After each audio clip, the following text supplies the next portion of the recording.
بسم الله الرحمن الرحيم. أم حسبت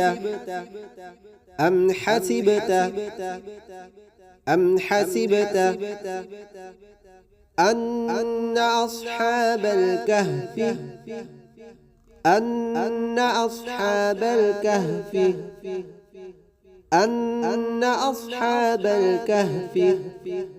والرقيم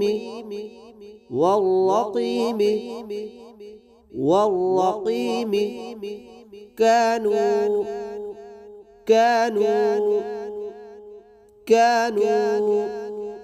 من آياتنا عجبا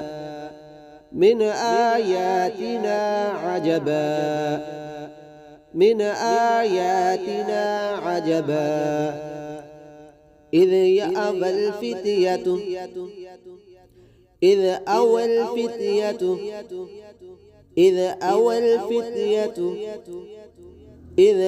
الفتية إلى الكهف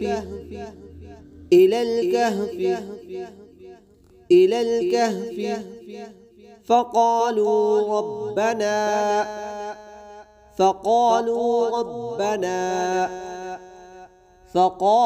ربنا آتنا من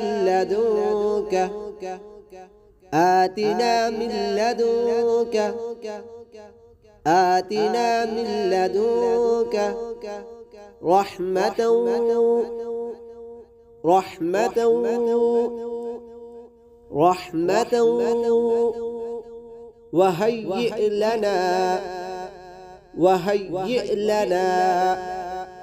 وهيئ لنا من أمرنا رشدا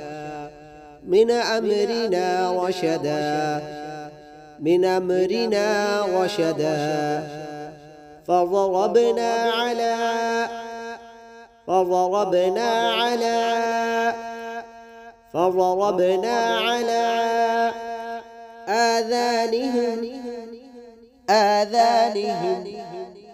آذانهم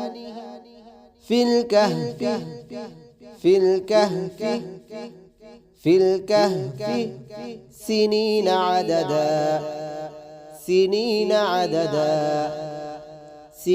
عددا ثم بعثناهم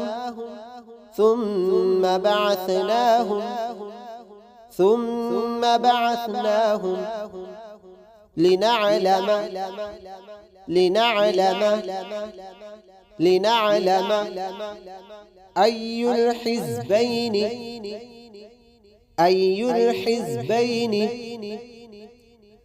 الحزبين